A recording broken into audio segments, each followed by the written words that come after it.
ಬೆಂಗಳೂರು ಅಕ್ರಮ ವಲಸಿಗರ ತಾಣವಾಗ್ತಿರುವಂತೆ ತೋರ್ಪಡಿಸ್ತಾ ಇದೆ. ಮೊನ್ನೆಯಷ್ಟೇ ಜಿಗಣಿಯಲ್ಲಿ ಶಂಕಿತ ಉಲ್ಫಾ ಉಗ್ರನನ್ನ ಬಂಧನಕ್ಕೆ ಒಳಪಡಿಸಲಾಗಿತ್ತು. ಇದೀಗ ಅಲ್ಲೇ ಪಾಕಿಸ್ತಾನದ ಪ್ರಜೆ ಸೇರಿ 4 ಪೊಲೀಸರು ಬಂಧಿಸಿದ್ದಾರೆ. ಕೇಂದ್ರ ಗುಪ್ತಚರ ಇಲಾಖೆ ಮಾಹಿತಿ ಆಧರಿಸಿ ಕಾರ್ಯಾಚರಣೆ ನಡೆಸಿದ ಜಿಗಣಿ ಪೊಲೀಸರು ಪಾಕ್ ಪ್ರಜೆ ರಶೀದ್ ಅಲಿ, ಆತನ ಬಾಂಗ್ಲಾ ಮೂಲದ ಪತ್ನಿ ಸೇರಿ 4 ಬಂಧಿಸಿದ್ದಾರೆ. ಬಂಧಿತ ಪಾಕ್ ಪ್ರಜೆಗೆ ಅವರ ದೇಶದಲ್ಲಿ ಧರ್ಮದ ವಿಚಾರವಾಗಿ ಭಿನ್ನಾಭಿಪ್ರಾಯ ತಲೆದೋರಿತ್ತು.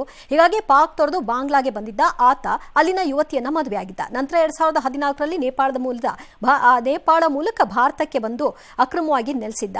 ದೆಹಲಿ ಸ್ಥಳೀಯರೊಬ್ಬರ ನೆರವಿನಿಂದ ಶಂಕರ್ ಶರ್ಮಾ ಹೆಸರಿನಲ್ಲಿ ಆಧಾರ್ ಕಾರ್ಡ್, ಡಿಎಲ್, ಪಾಸ್ಪೋರ್ಟ್ ಎಲ್ಲವನ್ನೂ ಕೂಡ ಮಾಡಿಸಿಕೊಂಡಿದ್ದ. ಪತ್ನಿ ರುಬಿನಾ ಹೆಸರನ್ನ ರಾಣಿ ಅಂತ ಬದಲಿಸಿದ್ದ. 2018ರಿಂದ ಜಿಗಣಿಯಲ್ಲಿ ಕುಟುಂಬ ಸಮೇತ ನೆಲೆಸಿದ್ದ.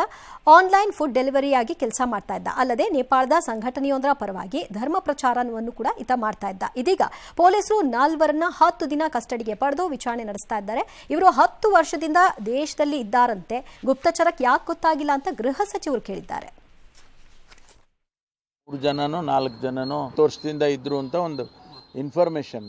ಒಂದು ವೇಳೆ 10 ವರ್ಷದಿಂದ ಇರೋದೇ ಸತ್ಯ ಆಗಿದ್ರೆ 10 ವರ್ಷದಿಂದ ಯಾಕೆ ಅವರು ಯಾರು ಕೂಡ ಇಂಟೆಲಿಜೆನ್ಸ್ ಏಜೆನ್ಸಿಯಲ್ಲೂ ಕೂಡ ಅವ್ರನ್ನ ಇದು ಮಾಡಲಿ.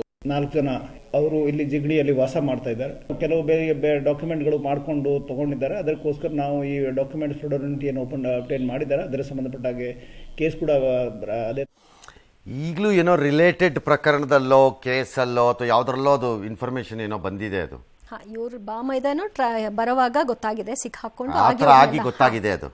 ಮತ್ತೆ 10 ವರ್ಷದಿಂದ ಅವ್ರಿಗೆ ಯಾಕೆ ಹಿಡಿಲಿಲ್ಲ ಅಂತ ಪರಮೇಶ್ವರ್. ಹೌದು, ಕೇಂದ್ರ ಗುಪ್ತಚರ ಮಾಹಿತಿ. ಈ ಕರ್ನಾಟಕದಲ್ಲಿ ಈಗ 1000 ನಡೀತಿವೆ, ಯಾಕೆ ನಿಮ್ಮ ಗುಪ್ತಚರ ಇಲಾಖೆ ಗೊತ್ತಾಗ್ಲಿಲ್ಲ ಹಂಗಾರೆ? ಘಟನೆ ಬೆಳಕು ಬಂದಾಗ ನಾಗಮಂಗಲದಲ್ಲಿ ಹೀಗಾಗಬಹುದು ಎಂಬುದು ಯಾಕೆ ಗೊತ್ತಾಗಲಿಲ್ಲ? ಕಳೆದ ವರ್ಷ ಎಲ್ಲ ಗೊತ್ತಾಗಲೇಬೇಕು ಅಂತೇನು ನಿಯಮ ಇಲ್ಲ. ಅಮೆರಿಕದಲ್ಲೂ ಅನ್ಡಾಕ್ಯುಮೆಂಟೆಡ್ ಪೀಪಲ್ ಲಕ್ಷಾಂತರ ಇದ್ದಾರೆ. CIA-ಗಿಂತನಾ FBI-ಗಿಂತನ ಹಂಗಾರಲ್ಲಿ ಅಲ್ಲಿ ಯಾಕೆ ಗೊತ್ತಾಗ್ಲಿಲ್ಲ ಅಂತಂದ್ರೆ ಎಲ್ಲ ಕಡೆ ಇರೋದೆ. ಸಮಯ ಬಂದಾಗ ಈಗ ಇಲ್ಲಿ ಕರ್ನಾಟಕದಲ್ಲಿ ಬಾಂಗ್ಲಾದೇಶಿಗಳು ಅವರು ಇವರು ಇದ್ದಾರೆ. ಇಲ್ವಾ? ಇದ್ದಾರೆ 1000.